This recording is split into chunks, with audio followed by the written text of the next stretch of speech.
अस्सलाम वालेकुम dear students. आज हम चैप्टर 2 के शॉर्ट क्वेश्चंस करेंगे एक्सरसाइज में से। Question number 2.1, define the terms. कौन कौन से टर्म्स हैं द यूनिट वेक्टर। सबसे पहले हम डिफाइन करते हैं unit vector. A vector whose magnitude is 1 is called unit vector. It is usually used to indicate the direction of vector. Thus the unit vector is represented by a cap से हम उसको represent करते हैं. And the formula अगर इसका देखें, A cap is equal to A vector by magnitude of the A vector. And now students देखिए थोड़ा सा कि यूनिट वेक्टर का कॉन्सेप्ट क्या है. लेट्स सपोज ये मेरे पास एक्स एक्सिस और ये मैंने बना लिया वाई एक्सिस.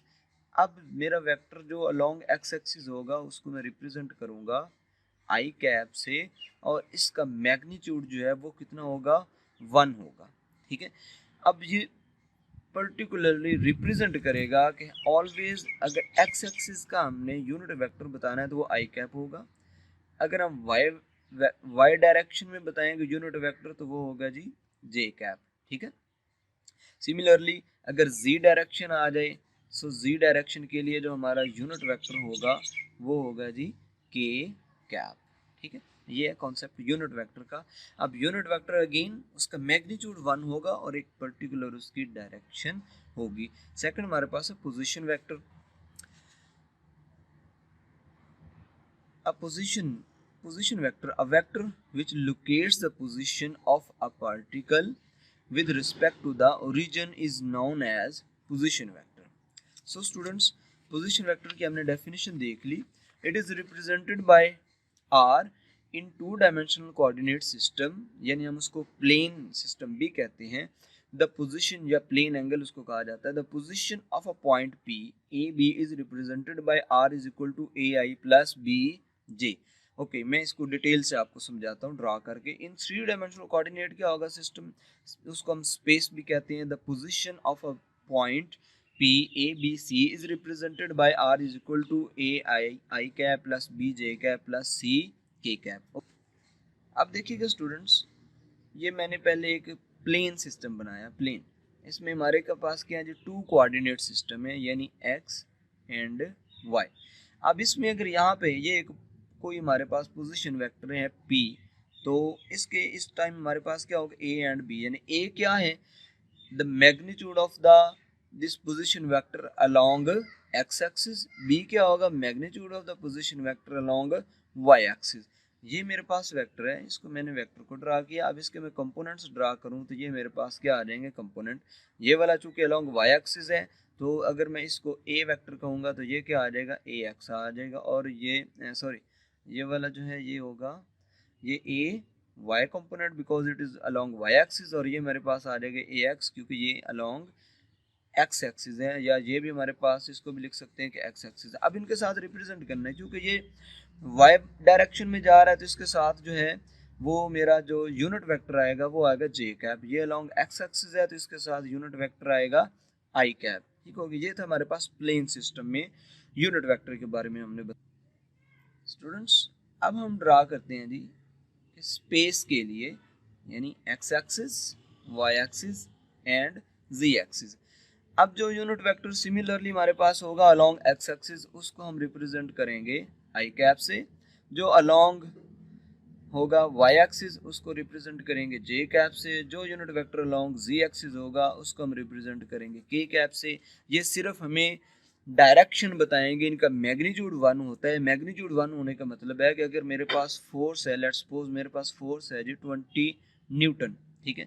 अब उसके साथ मैं यूनिट वेक्टर लिख देता हूं तो यूनिट वेक्टर 1 का मतलब वो सिर्फ बताएगा कि ये फोर्स जो है वो z डायरेक्शन में है, k कैप लिख देंगे. x डायरेक्शन में i कैप, तो जी y डायरेक्शन में होगी j कैप लिख देंगे. लेकिन उसके देखिए 1 होने की वजह से, इसका मैग्नीट्यूड 1 होने की वजह से ये 120 से मल्टीप्लाई होगा तो ये उसके ऊपर कोई चेंज नहीं देगा. उसकी जो फोर्स का मैग्नीट्यूड है उसको चेंज नहीं करेगा. सो दैट इज व्हाई हम इसको यूनिट वेक्टर कहते हैं. अब हमने बात की कि पोजीशन वेक्टर की. चले पोजीशन वेक्टर में कि ये हमारे पास पॉइंट आ गया, इसको मैं कोई एक पॉइंट P ले लेता हूँ जहाँ पे हमने पोजीशन वेक्टर R की जो है वो बताना है कि ये पोजीशन वेक्टर R. अब ये चूंकि हमारे पास स्पेस सिस्टम है, स्पेस में मीन के हमारे पास तीनों एंगल्स आएंगे. अगर हम बात करें अपने रूम की तो एक रूम के अंदर जो हमारे पास हम अगर रूम एक ड्रा करते हैं तो उसमें देखें हमारे पास उस रूम में तीनों सिस्टम जो हैं, यानी उसकी लेंथ भी आएगी, उसकी वाइड भी आएगी और उसकी हाइट भी आ जाएगी तीनों। तो ये X Y and Z axis आएंगे, तो ये क्या करेंगे, ए बी एंड सी तीनों सिस्टम्स हमारे पास यहाँ पे मौजूद होंगे। ए क्या होगा, the magnitude of the this position vector along x axis, b magnitude of the position vector along y axis, and c is the magnitude of position vector along z axis। so similarly ये हमारे पास आ गया position vector. अब आगे हमने बताया कि r अगर पोजीशन वेक्टर हमने लिखना है इन स्पेस तो क्या लिखेंगे जी, a i cap plus b j cap plus c k cap. ठीक है जी, ये हमारे पास आ गया जी पोजीशन वेक्टर फॉर स्पेस। जी स्टूडेंट्स, अब हम देखते हैं components of a vector. A component of a vector is effective value in a given region. A vector may be split up to into two or more components. A vector may be considered as the resultant of its component. So vector along specified direction ax is equal to a cos theta and ay is equal to a sin theta। ठीक है students, चले अब इसको हम समझने की कोशिश करते हैं कि कंपोनेंट्स ऑफ वेक्टर क्या होते हैं। ये ले जी, मैंने अपना एक सिस्टम बनाया X axis and Y axis, यहाँ पे ये मैंने कोई एक अपना वेक्टर जो है वो ड्रा कर लिया। ठीक है, अब स्टूडेंट्स देखिए, इस वेक्टर को अगर मैं वेक्टर ए का ही नाम दे देता हूँ, तो ये मैंने इसका एक कंपोनेंट ड्रा किया, दिस इज वाई कंपोनेंट, जो कि मैंने एक्स एक्सिस पे ड्रा किया, और ये है इसका एक्स कंपोनेंट। अब ये हमारे पास क्या होगा जी, ये इसका एक्स कंपोनेंट ए एक्स कहलाएगा, ये इसका वाई कंपोनेंट ए वाई कहलाएगा। सो ये हम हमारे पास है कंपोनेंट ऑफ वेक्टर। अब मैं अगर इस वेक्टर को यहाँ से रेज कर दूं तो क्या होगा जी, कंपोनेंट ऑफ द वेक्टर जो है वो हमें उस वेक्टर का मैग्नीट्यूड भी बता रहे होते हैं। बात समझ आ रही है, हमें जो कंपोनेंट्स ऑफ द वेक्टर हैं वो उस वेक्टर का मैग्नीट्यूड भी बताते हैं। सो हम इससे मैग्नीट्यूड भी फाइंड आउट कर सकते हैं। उसके लिए फार्मूला हमने लिखा कि ए एक्स जो है, अगर हम देखें component of x of the vector F जो है वो हमने फाइंड आउट करना हो तो वो क्या आएगा जी, ए कॉस थीटा। ठीक है, सिमिलरली अगर हमने कंपोनेंट y कैलकुलेट करना हो तो वो क्या आ जाएगा हमारे पास, a, ठीक है, साइन थीटा। ओके स्टूडेंट्स, अब यहाँ से ये आपके पास ट्राइंगल है, इसमें से हम ये चीजें जो है ना वो प्रूव कर सकते हैं कि ये ax is equal to a cos theta आता है, ay is equal to a sine theta. ये जब हम rectangular component of the vector जो है वो आर्टिकल करेंगे तो उसके अंदर इंशाल्लाह very soon within few days वो वीडियो आपको मिल जाएगी, उसमें ये डिटेल के साथ में। स्टूडेंट्स, नेक्स्ट हमारे पास क्वेश्चन है the question number 2.2, the vector sum of three vectors gives a zero resultant, what can be orientation of the vector. कि अगर हमारे पास वेक्टर सम जो है थ्री वेक्टर्स का वो जीरो आ रहा हो, यानी हम उसको कह सकते हैं कि a plus B plus C is equal to zero, तो रीजन क्या है, क्यों जीरो आ सकता है, आखिर कौन से सर्कमस्टेंसेस होंगे जिनमें हम थ्री वेक्टर्स को ऐड करें कि उनका रिजल्टेंट जीरो आ जाए। सो स्टूडेंट्स, क्या कि three vectors are represented by the sides of a triangle joined by head to tail rule. कि हम अगर तीन वेक्टर्स को इस तरह से ज्वाइन करें, आप इस डायग्राम में देखिएगा कि ये अगर मेरे पास फर्स्ट वेक्टर है, ये मैंने इसका हेड दिया, ठीक है, टेल। अब सेकंड वेक्टर को मैं इसी के हेड से स्टार्ट कर रहा हूँ according to head to tail rule, ठीक है। अब थर्ड वेक्टर अगेन इसी के हेड से मैंने स्टार्ट किया और फर्स्ट वेक्टर के टेल के साथ मैंने उसकी हेड को मिला दिया। अब देखिए हमारे पास कोई रिजल्टेंट वेक्टर के लिए जगह ही नहीं बची। According to head to tail rules हमारे पास अब कोई रिजल्टेंट वेक्टर के लिए जगह नहीं बची। So all of these vectors A B and C resulted as zero vector. ठीक है, अब यहाँ पे थोड़ी सी डिटेल मैंने और लिखी है, the resultant of three vectors of equal magnitude is equal to zero as shown in figure. So these three vectors are added by head to tail rule. So angle between all these three vectors is 60 degree. अब ये question पूछा जा सकता है कि आपको statement में ये आपका क्वेश्चन दे दिया जाए और पूछ लिया जाए कि बताएं जी क्या इज इट पॉसिबल कि इनका एंगल कितना होगा। अब वहां पे आप बताएंगे कि angle of all of these three vectors कितना होगा जी, 60 डिग्री। यहाँ पे हम मेंशन कर देते हैं कि एंगल कितना होगा, 60 डिग्री होगा। Question number 2.9 students, is it possible to add vector quantity to a scalar quantity. नहीं, ये पॉसिबल नहीं है। क्यों पॉसिबल नहीं है, रीजन क्या है, because they are totally different things, वो बिल्कुल डिफरेंट है, एक स्केलर है एक वेक्टर है, scalar can be added by simple mathematical methods but the vectors can be added by graphically, जैसे अभी हमने सीखा कि हेड टू टेल रूल के जरिए, ठीक है। So scalar have only magnitude, second reason बता रहे हैं यहाँ पे, एक रीजन हमने ये बता दी, ठीक है। अब सेकंड रीजन यहाँ से स्टार्ट कर रहे हैं, scalar have only magnitude with no direction, but vectors जो हैं उनके पास दोनों चीजें होती हैं, डायरेक्शन भी होती है और उनके पास मैग्नीट्यूड भी होता है, so they can not be added to each other. अब यहाँ पे बात समझे कि स्केलर्स तो हमारे पास हैं कि हम उसको 3 + 5 करेंगे is equal to, can you add 0 to a null vector. अब यहाँ पे पहले तो जरूरत है कि नल वेक्टर को समझ लिया कि what is null vector. Students देखिए मेरे पास ये एक वेक्टर है, मैं इसको नाम दे रहा हूँ कि ये ए वेक्टर है, और सिमिलर विद सेम मैग्नीट्यूड मैंने एक और वेक्टर लिया, इस वेक्टर को मैंने नाम दे दिया कि ये भी ए वेक्टर है but negative of the A vector मैंने यहाँ पे ले लिया। अब इन दोनों वेक्टर्स को मैं अगर ऐड करूं a प्लस ए, अब ये a क्या है, एक्चुअली ये वाला मेरे पास ये वेक्टर है जो कि क्या है, नेगेटिव है, ठीक है, a plus negative A vector, इनका रिजल्टेंट जो है according to head to tail rule वो क्या आ जाएगा, 0 आ जाएगा, बट ये 0 नहीं होगा, ये नल वेक्टर कहलाएगा। अब ये नल वेक्टर जो है इसका कोई मैग्नीट्यूड नहीं होता बट इसकी डायरेक्शन होती है। अब एमसीक्यूज में पूछ लिया जाता है कि what is the direction of the null vector, तो स्टूडेंट्स की डायरेक्शन जो ऑर्बिट्रेरी होती है, जैसे यूनिट वेक्टर की स्पेसिफाइड डायरेक्शन होती है कि अलोंग एक्स एक्सिस है या अलोंग वाई एक्सिस है या अलोंग जी एक्सिस है, but in case of null vector आप कभी कोई डायरेक्शन स्पेसिफाई नहीं करेंगे, इसकी ऑर्बिट्रेरी डायरेक्शन होती है। सो स्टूडेंट्स अगेन पिछले क्वेश्चन वाला रेफरेंस यहाँ पे भी देंगे, scalar can not be added to a vector quantity because scalar have only magnitude with no direction while vector have both, so they cannot be added to each other. Okay, now question number 2.12 students, question very important है, इसको जरा समझे। show that sum and difference of two perpendicular vectors of equal length are also perpendicular and of same length। कि हमने बताना है कि हमारे पास सम लें या डिफरेंस लें, दो इक्वल वेक्टर्स हों और ऑफ टू परपेंडिकुलर वेक्टर्स, ये हमें कंडीशन बता दी कि दो इक्वल वेक्टर्स और परपेंडिकुलर हैं तो क्या उनका रिजल्टेंट जो है वो सेम लेंथ में आता है। ये हमने प्रूव किया था a dot B is equal to B dot A, तो ये डायग्राम आपके सामने है, चले प्रूव करते हैं। पहली कंडीशन हमें बताई गई जो क्वेश्चन के अंदर a is equal to B, दो सेम लेंथ के वेक्टर्स हैं। दूसरा हमें बताया गया कि a dot B is equal to 0।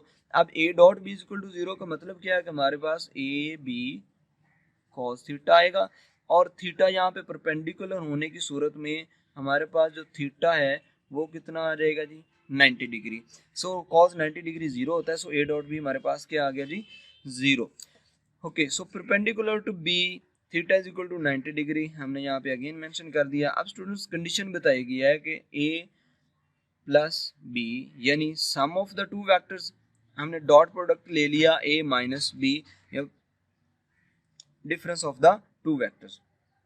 अब इनको मल्टीप्लाई कर लिया सिमिलर वे में जैसे हम नॉर्मल ए डॉट ए, ठीक है, minus A dot B plus B dot A minus B dot B. अब यहाँ से देखें स्टूडेंट्स हमारे पास चूंकि ये सारे के सारे वेक्टर्स क्या हैं, सेम मैग्नीट्यूड है और सेम मैग्नीट्यूड होने के साथ साथ क्या है जी, ये वाले वेक्टर्स हमारे पास परपेंडिकुलर भी हैं। अब इसमें क्या होगा, ए डॉट बी परपेंडिकुलर हमने ऊपर मेंशन किया, A dot B is equal to ये 0 हो जाएगा, और सिमिलरली यहाँ पे बी डॉट ए वो भी 0 हो जाएगा। ए डॉट ए जो है ये पैरेलल रहेंगे, पैरेलल यानी ए वेक्टर इस डायरेक्शन में मूव कर रहे हैं तो सेकंड ए वेक्टर भी इसी डायरेक्शन में ही मूव करेगा। सो इनके दरमियान जो एंगल होगा थीटा वो कितना होगा, 0 डिग्री। सो कॉस 0 डिग्री पे 1 होता है, इसलिए यहाँ से आ जाएगा ए स्क्वायर और बी डॉट बी से हमारे पास आ गया B square. Okay, now students देखें हमने अब क्या किया जी, A square minus B square, क्योंकि फर्स्ट कंडीशन बताई A is equal to B है, so A square minus B square is equal to हमारे पास क्या आ गया 0, सिंस हमने कंडीशन बता दी A is equal to B. It means that A plus B is perpendicular to A minus B, क्योंकि डॉट प्रोडक्ट ना, डॉट प्रोडक्ट हमने देखा आंसर 0 आता है। 0 कब आता है, जब वो परपेंडिकुलर हो, थीटा वहाँ पे 90 डिग्री हो, तो हमने इनको देखा कि वो 0 आ गए, दैट मीन्स कि ये दोनों वेक्टर सम एंड डिफरेंस क्या होंगे, एक दूसरे के परपेंडिकुलर होंगे। Thus the sum and difference of two perpendicular vectors of equal length are also perpendicular vectors of equal length are also perpendicular and of same length। ठीक है students, हमारा question हो गया कंप्लीट। स्टूडेंट्स इस question में देखिए हमसे पूछा क्या जा रहा है, how would the two vectors of same magnitude, पीछे था कि सेम लेंथ हमारे पास same magnitude have to be oriented if they were to be combined to give a resultant equal to a vector of the same magnitude। अब देखिए इस question का answer student आप कैसे देंगे जी, हमारे पास वेरी सिंपल सा क्वेश्चन है। इस क्वेश्चन के आंसर को पहले मैं एक लाइन के अंदर कंक्लूड करूंगा, फिर हम इसकी जो डिटेल है उसकी तरफ मूव करते हैं। सो इस क्वेश्चन का आंसर आप कैसे दे सकते हैं, it is possible only when the it is possible, इस क्वेश्चन का आंसर हमारे पास क्या होगा, it is possible only when the angle between two vectors is 120 degree.